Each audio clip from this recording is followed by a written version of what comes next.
आज संस्कृत का हम ये सैमोसी सेकंड 10th क्लास शिशुलालनम चैप्टर पढ़ने जा रहे हैं और थर्ड चैप्टर हमारे सिलेबस में नहीं है। तो देखिए हम स्टार्टिंग कर रहे हैं शिशुलालनम यानी बच्चे की जो परवरिश है उससे रिलेटेड है और बच्चों को कैसे लाड़ प्यार से रखना चाहिए ये चैप्टर है। और ये भगवान श्री राम और उनके पुत्रों से संबंधित चैप्टर है। उनके संबंधित कुछ बातें आएंगी वो हम इस चैप्टर में पढ़ेंगे।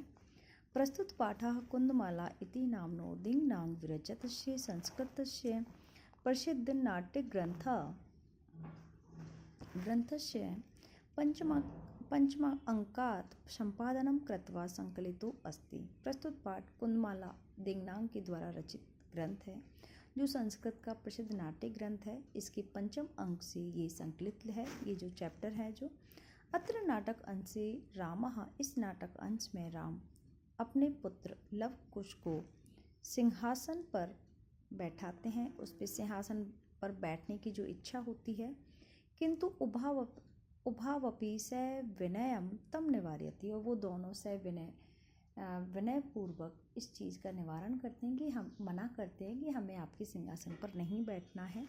सिंहासन आरूढ़ राम उभौ, जो दोनों अपने बच्चे हैं, रूप लावण्यम देखकर मुग्ध हो जाते हैं और अपनी गोदी में बैठाते हैं।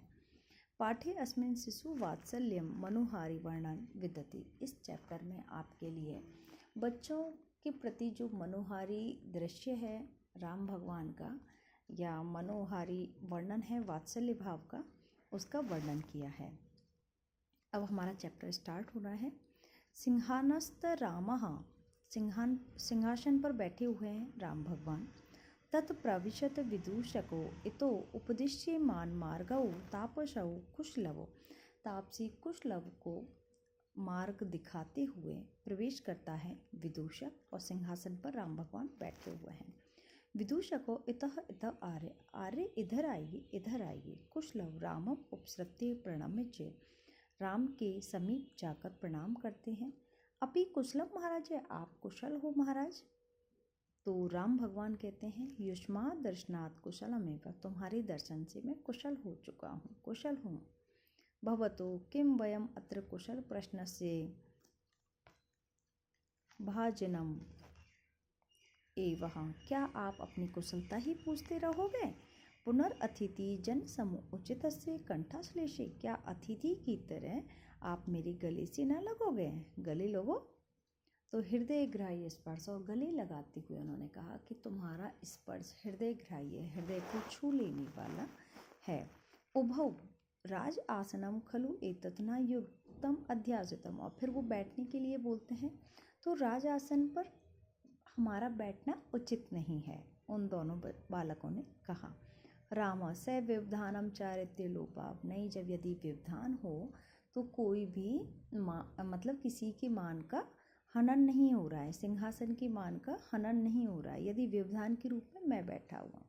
तस्माद अंकः, अपनी अंक में, मध्यास्थम बैठाते हुए, सिंहासनम सिंहासन पे खुद बैठे हुए और कहते हैं अपनी अंक में यानी गोद में बैठाते हुए। अंकम उपवेश्यति, और वो अंक में यानी गोद में बैठते हैं। उभौ, लेकिन अनिच्छा का नाटक करते हैं, ना राजन से नहीं ऐसे, अलम अति दाक्षिण्य, आप अपनी दक्षता ज़्यादा ना दिखाएं, है ना। तो फिर राम भगवान कहते हैं तुम भी अपनी शालीनता मत दिखाओ, मुझे मालूम है कि आप मेरे पास बैठना चाहते हो।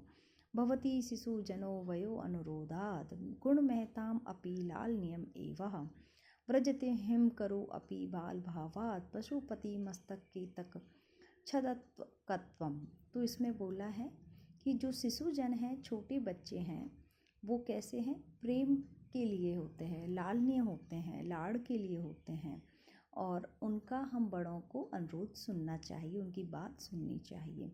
जिस प्रकार से चंद्रमा की बात सुन रखी है भगवान शिव ने और अनुरोध की वजह से, बालपन की वजह से उसको अपने सिर पर धारण कर रखा है, उसी प्रकार से हमें भी अपने बच्चों से लालनीय यानी अच्छे से रहना चाहिए। और ये जो महान लोग हैं इनकी ये विशेषता मानी गई है, बच्चों के प्रति उनका व्यवहार वात्सल्य रूपी होना चाहिए। रामः एषः भवतः सौंदर्यावलोकजनिते। तो इस प्रकार से सौंदर्य से और कौतूहल आश्चर्य से पूछते हैं, उनकी सौंदर्यता को देखते हुए कौतूहल आश्चर्य से पूछते हैं। क्षत्रिय कुलो पितामह सूर्य चंद्रयो को वा भवर्तो वंश से करता। अच्छा ये बताइए तुम्हारा कुल कौन सा है और तुम कौन से वंश के हो, और तुम्हारे पितामह का कौन सा वंश रहा है, ऐसे कौन आपका है, कर्ता कौन है, सूर्य है या चंद्रमा है। लव ने कहा भगवान सहस्त्र दधीति, हमारे तो सूर्य भगवान ही करता है हमारे वंश के। तो राम बोले कथम अस्मात् अभिजनम समृतो, ये कैसे संभव है, ये हमारी तरह समान है। विदूषक किम द्वैर अपि एकमेव प्रतिवचनम, तो दोनों के एक जैसे वचन मिलते हैं, भगवान राम के और लव के। तो विदूषक इस बारे में क्या बात है, ये दोनों की समानता है, एक जैसे वचन है। लव ने कहा भ्रातर आवाम सहोदर्य, और हम जो उनकी सुंदरता को देखकर मुग्ध हो रहे हैं भगवान राम, तो हम दोनों क्या हैं, सहोदर्य, सगे भाई हैं, जुड़वा भाई हैं। राम समरूप शरीर सन्निवेशः, तो हमारा समान शरीर है, समान रूप है, आयु भी समान है। किंचित नान्तरम, हमारी उम्र में भी कोई अंतर नहीं है, क्योंकि लव ने कहा आवाम यमलो, हम जुड़वा हैं, यहाँ पे हम सगे भाई हैं। ठीक है। रामः संप्रति युज्यते, अच्छा ठीक लगता है, उचित लगता है। किम नाम धेयम, तुम्हारा नाम क्या है। लव ने कहा आर्यस्य वंदनायाम लव इति आत्मानं श्राव्यामि, आर्य की वंदना में मैं मुझे लव के नाम से कहा जाता है, लव है मेरा नाम। लव सुनाते हैं कुशम निर्दिष्ट, कुश की तरफ निर्देश करते हुए, गुरुचरण वंदनायाम, गुरुचरण वंदना करते हुए, अयम अपि, फिर इतने में कुश बोल रहे हैं मैं भी कुश हूँ, मुझे कुश के नाम से पुकारा जाता है, श्राव्यामि सुना जाता है। राम अहो उदात्त रम्य समुदाचार्य, तुम्हारा शिष्टाचार बहुत अच्छा है। किम नाम धेयो भवतु गुरु, तुम्हारे गुरु का नाम क्या है। लव ने कहा ननु भगवान वाल्मीकि, निश्चित रूप से भगवान वाल्मीकि हैं। राम क्या संबंध है, केन संबंध है। तो लव ने कहा उपनयो उपदेशेन, हमारा उपनयन संस्कार के कारण हमारे वो गुरु हैं। राम ने कहा अयम अत्र भवतो जनकम नाम तम वेदितुम इच्छामि, तो मैं यहाँ पर हूँ और मैं तुम्हारे पिताजी के बारे में जानना चाहता हूँ। लव ने कहा ना ही जानामि अश्य नाम दिया, हम उनका नाम नहीं जानते हैं। ना कश्चिद अस्मिन तपोवने तस्य नामः व्यवहरति, और उनका नाम वन में भी व्यवहार में नहीं लिया जाता है, वन में बोला नहीं जाता है। राम अहो महात्म्यम, बड़ा आश्चर्य है। कुछ ने कहा जाना में अहम तस्य नाम, मैं जानता हूँ उनका नाम। राम ने कहा कथ्यता, तो बताइए। कुछ निरअनुक्रोशो नाम, निर्दयी है उनका नाम। राम ने कहा वयस्य अपूर्व खलु नाम, अरे वयस्य ये निश्चित ही ये नाम है।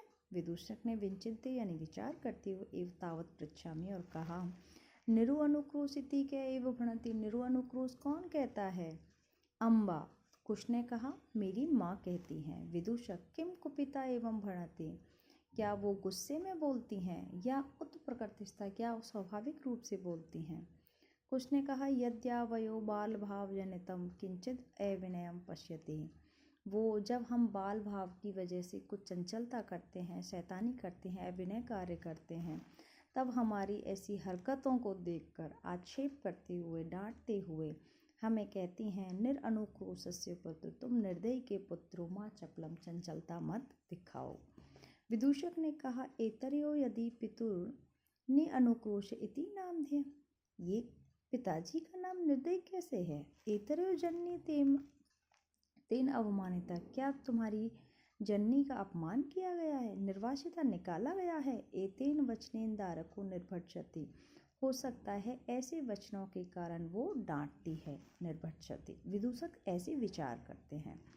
राम ने कहा स्वैगतम, अपने ही मन में, धिक माम भूतम, मुझे धिक्कार है। सा तपस्विनी, उस तपस्विनी, मत कृतेन अपराधेन, मेरे अपराध की सजा स्व अपत्या, अपने पुत्रों को, अपने बच्चों को, मन्युगर्भे, अपने बच्चों को देती है, जैसे कि मैंने उसको गर्भावस्था में ही निकाल दिया था, तो वो निश्चित रूप से ऐसे ही अपने बच्चों को डांटती होगी। तो स वाष्पम अवलोकयति, और आँखों में आंसू आ जाते हैं नम आँखों से देखते हुए। रामः अति दीर्घः प्रवासो अयम दारुणश्च, ये प्रवास है सीता के बिना अति दीर्घ, बहुत बड़ा और कष्टकारी है।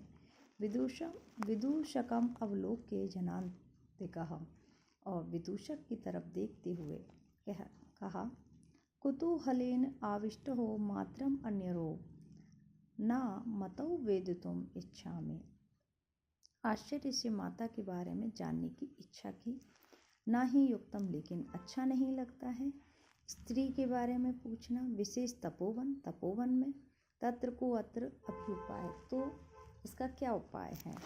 तो आगे देखिए, विदूषक जनान्तिकम, लोगों की तरफ देखते हुए, अयम पुनम प्रक्षामि, और कहते हैं मैं दोबारा से पूछता हूँ प्रकाश प्रकट में, किम नाम धेया युवरव जन्य, तुम्हारी माता का क्या नाम है। तो लव ने कहा, तस्वे द्वे नामानि, हमारी माँ के दो नाम हैं, माता के दो नाम हैं। विदूषक ने कहा, कथमेव, बताइए। लव ने कहा, तपोवन वासिनो देवी ते नाम आहयंती, तपोवन वासी उनको देवी के नाम से पुकारते हैं। भगवान वाल्मीकि वधूरिति, और भगवान वाल्मीकि उन्हें वधू के नाम से पुकारते हैं। तो इसके बाद में राम ने कहा, अपि च स्तद तावद वैश्य मुहूर्त मात्रम, अरे वैश्य, समय बीत रहा है, कुछ ही क्षण बचे हैं। विदूषक उपसृत्य समीप जाकर, आज्ञा भवतु भगवान, आप आज्ञा दीजिए। राम ने बोला, अपि कुमार योरन अस्माकं च सर्वथा समरूप कुटुंब वृत्तांतम, अब उन्होंने पास जाके बोला, ये कुमार हमारे कुटुंब परिवार से समरूप है, एक तो तेज कांति है इनके मुख पर, और हमारा परिवार और इनका परिवार भी समान है, सूर्यवंशी है। नेपथ्य यानी पर्दे के पीछे, यति वेलाम संजाता, समय बीत रहा है और समय हो जाता है। रामायण गान का नियोग किमर्थम न विधीयते, अरे रामायण गान क्यों नहीं किया जा रहा है। तो यहाँ पे उभौ दोनों ने कहा, राजन उपाध्याय दूतो अस्मान त्वरयति, हम जो ऋषि के द्वारा भेजे गए हैं यहाँ पे, हम अपना काम करते हैं। त्वरयति उपाध्याय दूतो अस्मान, हमें भेजा गया है दूत के रूप में। तो राम ने कहा, मया अपि सम्मान्य एवं मुनि नियोगः, मेरे सम्मान में वाल्मीकि जी ने जो रामायण की रचना की और रामायण के गान के लिए तुम दूतों को यहाँ पर भेजा है, तथा ही भवन्तौ गायन्तौ कविर अपि पुराणो व्रत निधिर, तो पुराणों में जिसका गान किया गया है, निश्चित रूप से बताया गया है, गिराम संदर्भो अयम प्रथम अवतीर्णो वसुमतीम, और सबसे पहले जिसका अवतरण किया है वाल्मीकि की रामायण है, वह कथा चयम श्लाघ्य, जिसमें प्रशंसनीय कथा का वर्णन है। सरसिः रुहो अनाभस्य नियंतम पुनाति श्रोतारम रम्यति च सो अयम परिकरम, और यहाँ पे सभी आइए बैठिए, उस प्रशंसनीय कथा का वाचन करिए जो पुराणों में शास्त्रों में कही गई है, सबसे पहले वाल्मीकि जी के द्वारा जिसका गान किया गया है, और सभी हम यहाँ पर बैठ के सुनते हैं।